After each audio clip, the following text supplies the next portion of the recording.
All right. Hey, everybody. My name is Mark Wolf. I discovered the grand unified theory of game design. The basic primer is in the description below if you'd like to follow along. We're going to be covering immersion in this video, and that includes going through the clarifications, the clarification notes down at the bottom.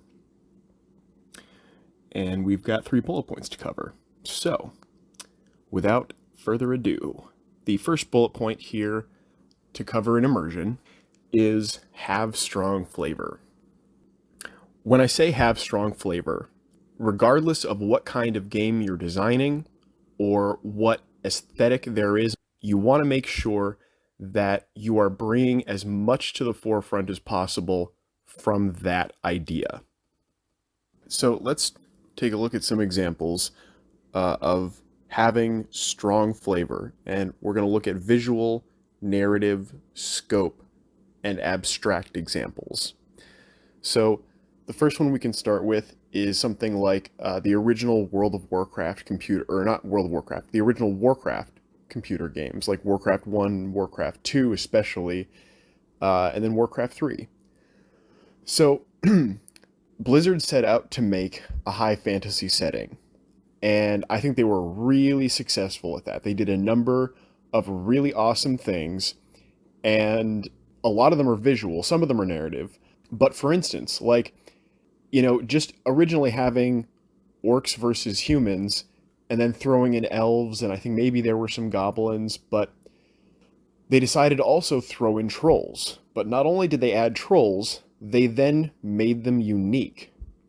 And I think they could have done more to maybe make the orcs unique, but there isn't as much design space to make humans or elves unique. People have a lot of expectations in a high fantasy setting, and part of having that strong flavor is reinforcing that. But where you have freedom, like in Trolls, they made them completely unique. Visually also, just like with the Lord of the Rings movies and how Weta Workshop designed all the different cultures, there's a really good visual distinction between all of the elf units, all the human units, all the orc units, and then when you get later on to like Warcraft 3, you have undead units and I think maybe a few others, and yeah, so that's all really, really good, and that's a high bar to set. I mean, if you're creating a high fantasy, real-time strategy game,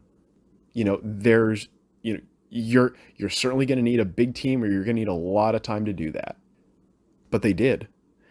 And then some of the other narrative things they did, the way they made the orcs unique was they gave them very distinct ways of speaking, and not just distinct, but also I think unique.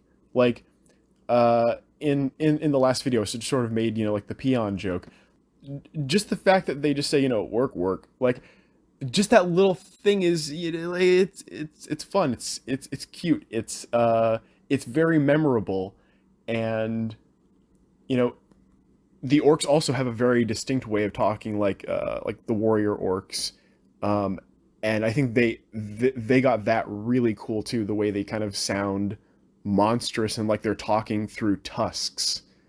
It goes very well with the visuals, and it reinforces what they're showing us. That's very strong flavor, tying the two together, tying everything together.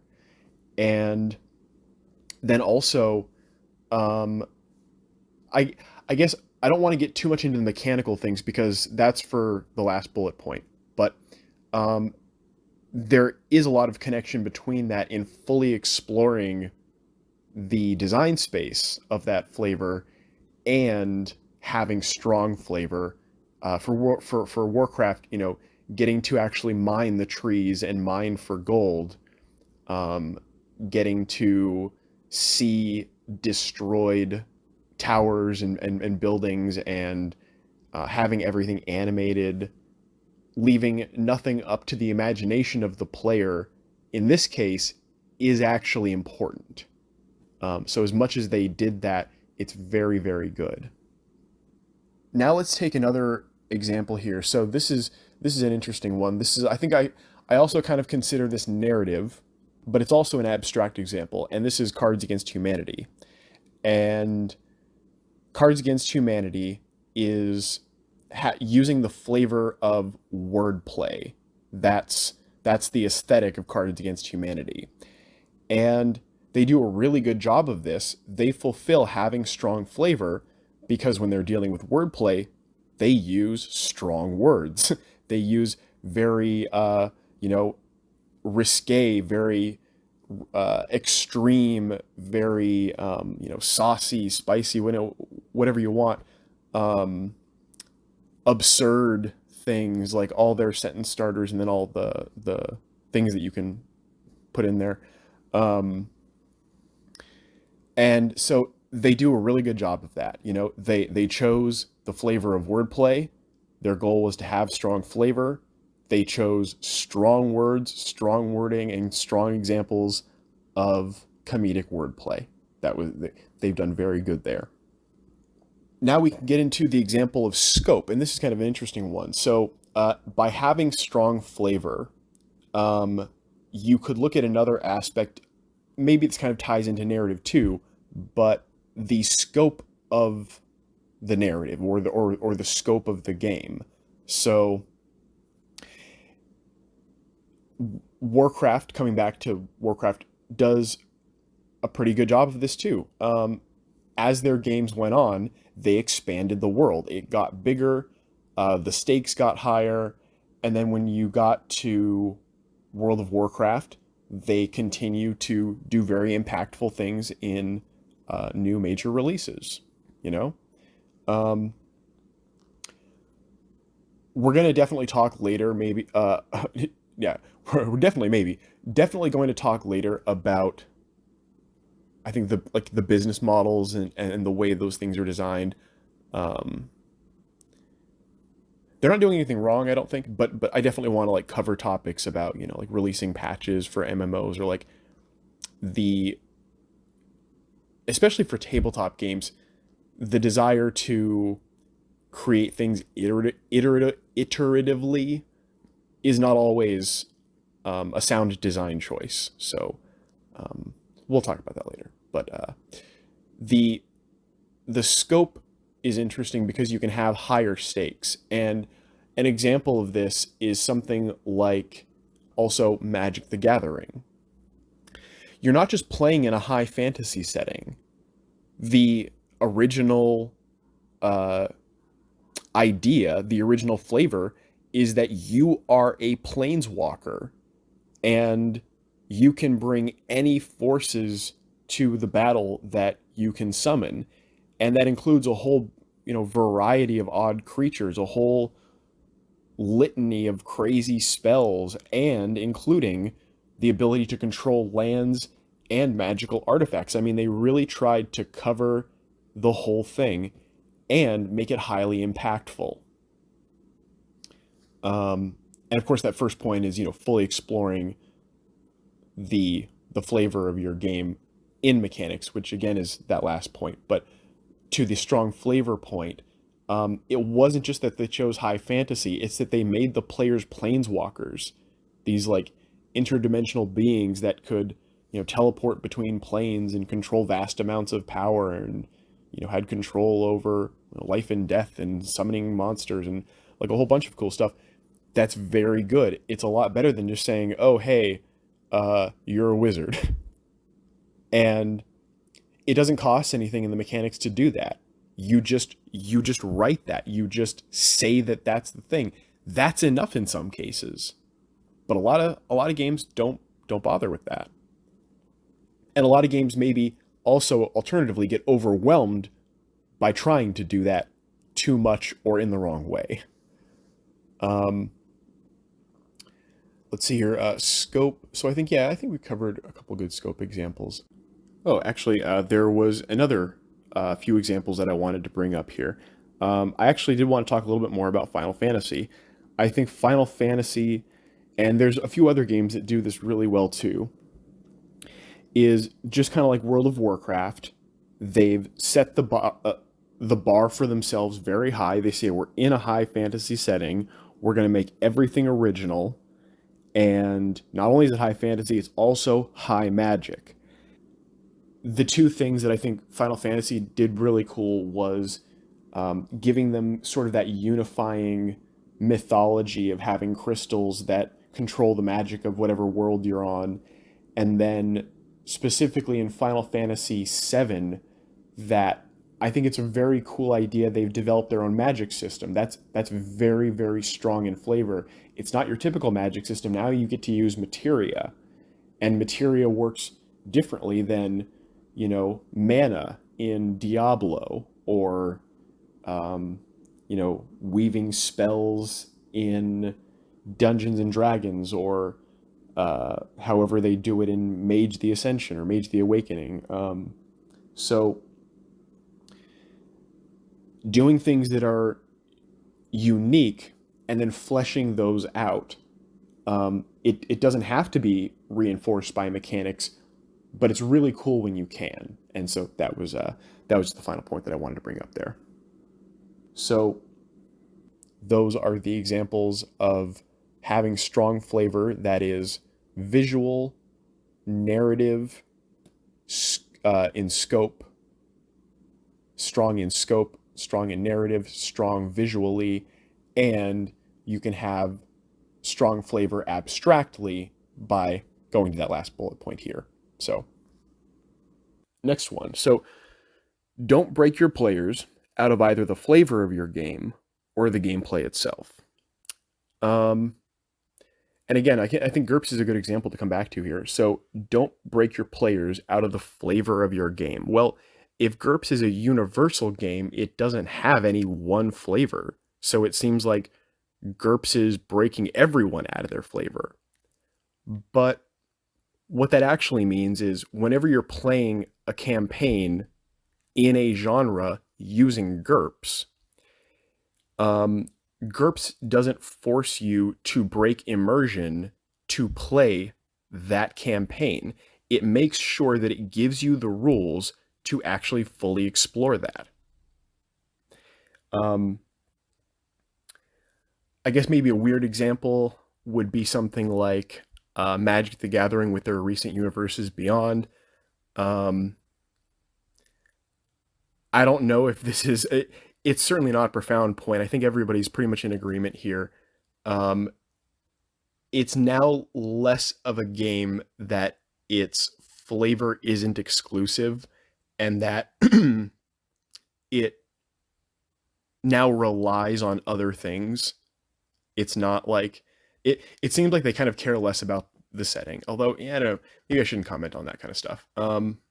But certainly it breaks immersion. Like when you're playing Magic the Gathering and all of the flavor of what you're doing has to do with all of the different planes that you can explore in the Magic the Gathering universe. And then all of a sudden you get, cards from like The Walking Dead or something, or Lord of the Rings. And yeah, I don't think that's good. It's different. Like here's another here's a hypothetical example. So if you had a game kind of like, let's say, Mage War, and you could explore the different flavors of different things against each other. If the game only did that, I would say that would be a bad design. But something like GURPS or Mage War, again, allows you to build out any setting that you wanted through that. Another example would be something like a death battle game. It would be bad, and then this is that previous example of if it only did that. So a death battle game is only pitting characters from different universes against one another. But if it did that by scaling everyone together and sort of like leveling them off, then the point of the exercise is missed. And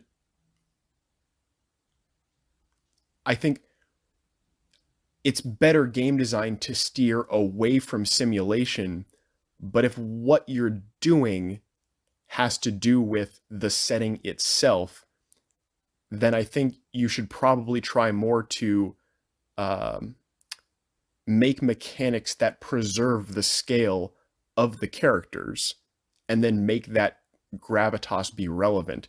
I think probably a good example of this would be something like Kingdom Hearts.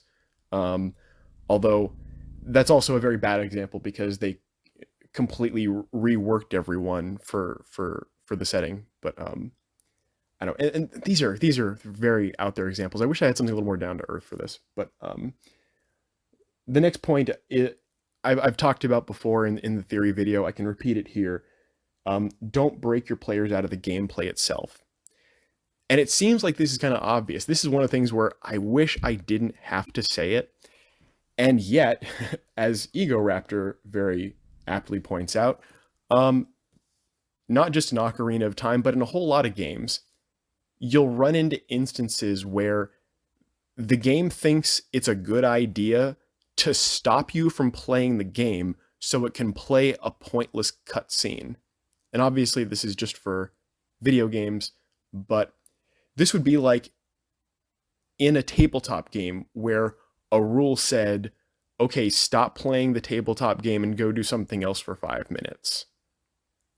That doesn't have any relevance to this game. You're stopping the game completely and you're not playing. Go off and do something else and then come back. That would be weird. And that's breaking the players out of the game. You're stopping players from playing the game. In a video game, you don't have any choice over it. You can ignore that rule in a tabletop game, although it would be weird if it was there in the first place. But you play a video game and it just happens. You are, you're playing Ocarina of Time, you're Link, you're running up to a big chest, you open it, you want to get what's inside, you want to use it as soon as possible, but the game thinks that every single time that happens, you need to watch Link being surprised at what the thing is. You have to watch him open it. It's so stupid. And to kind of drive the point home, it would be interesting to, if somebody could try and estimate or calculate an estimate for exactly how much life has been wasted by Ocarina of Time from all the moments it's taken away from people with those cutscenes. I'd be curious to know. And then if you could maybe add in every other game that does that, you could get like an estimate of how many years of life video games have sapped away from people with just pointless cutscenes. That'd be an interesting statistic. But now we can move on to the last bullet point here. The game mechanics must fully explore the space of your game's flavor. And here I say, refer to full customization of strategy and making your competitions fair and balanced. A lot of this is kind of self-explanatory, but some of this isn't. So the self-explanatory part is, if you were making a Star Wars game and you could play as a Jedi, but you couldn't use a lightsaber, that would be very bad. Using the GURPS example, and GURPS actually had this problem for a little bit, but they fixed it in the following edition, is that while GURPS did certainly a lot to cover a whole lot of ground, it was really hard to exactly build, like there were some things that you just couldn't do in GURPS. There wasn't really a good way to do it, and so you had to kind of like jury rig the rules to like make your own thing. But then the next edition, what they did was really cool. They made one single advantage that basically allowed you to create any power. And it could be offensive, it could be supportive, it could be defensive. And it was really awesome. It was really simple.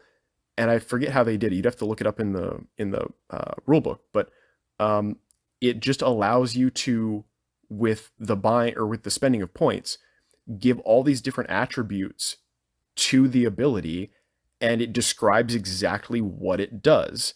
Does your, although there are advantages for this already, but, for example, like, turning your skin to metal, or having a chameleon tongue shoot out of your mouth, or like the Krites from Critters being able to shoot barbed darts, poison darts out of your head, or just all these weird things that, like, there there just may not be rules for, but now there is, because it actually has something where you can build it from scratch, and that's amazing. And this allows you to fully explore the flavor in whatever game you're playing in GURPS. That's amazing. And this also comes back to having strong flavor a little bit. This is where they kind of cross back over, is the gravitas part. So coming back to D&D, when you can only play to level 3, that kind of sucks. But when you can fully explore a high fantasy setting from, farmer all the way up to established god that controls a demi-realm, that is exactly what that needs to be. That is fully exploring the flavor of that high fantasy setting. And the same thing is true for strategies. Although, so coming back to like customization of strategy, things like that, when you can inform your mechanics with the flavor, you can combine those two. You can fully explore the flavor of the setting by expanding out customization of strategy. So if you're playing Warhammer 40,000, but you could only use a bolter, that would be kind of weird. It's better to have the full range of guns, because that allows you to customize your strategy, and it fully explores the flavor of those weapons. Another example would be like a Naruto card game. This is actually something a friend of mine did back in the day. He made a Naruto card game, and he made sure to include everything in it. And it would be bad if he hadn't. But it was amazing that he was able to seamlessly add everything together. You could control your chakra, you could use all the different jutsus, you could use all the different weapons, all the different like special abilities, all the like blood type eye abilities, whatever. He had all of them. And so it was a trading card game. So it allowed you to fully customize a ninja with whatever crazy abilities you wanted into a deck. And it was awesome. I wish he'd gone on to publish that. Obviously getting the rights to Naruto would have been tough, but it was a very interesting game. He could have adapted it for something else, but anyway. So I think I've been talking for way too long. This is a very long video, but I'm probably not going to do any follow-up. So instead of breaking it up into 2 videos or whatever, we're just doing all together here. So the last thing I want to note, maybe I might want to preserve this for a future video, or maybe I'll come back to it in a future video. But one of the things that's important is when you do fully explore the flavor and make sure that you nail down full customization of strategy and making everything fair and balanced, excuse me, then because you have a real game, because skill determines the winner, because it's not solvable, yada, yada, yada, you have fully secure tournament conditions, and it's scalable to everything else. And when you fully build out a game, you can make sure that it has, I don't know what the word is, maybe like transferability, mobility, versatility in community scaling. Who's playing your game? How are they playing your game? How often are they playing your game? Making sure that those things can be variable. And so when people choose their strategy, part of that can also be, and should be in some cases, needs to be maybe, also choosing their place, not, what's the word I'm looking for? It's not just play style. or maybe that is the word I'm looking for. So not only choosing strategy, but also play style. How do they engage with the game? So that kind of thing. And actually, I will follow up more about that in, I don't know if it's going to be the next video, but a video going over kind of the why of gaming and then the meaning of this and what it really means to have discovered formal games, formal game theory. But that's it for this one. We have now gone over immersion. If you have any questions, please let me know. I know I've got some new subscribers. That's awesome. Thank you again. I really appreciate it. If you have any critiques about anything, please put it in this comments or any other, although the most recent one is probably one I'm going to see easiest. If you have any questions, again, comments, anything, please let me know. I'd love to hear from you. I'd love to discuss things further. If you'd like me to cover anything specifically about immersion or as we move forward, any other topics, past or present, let me know. And thank you so much for watching, and I'll see you in the next video.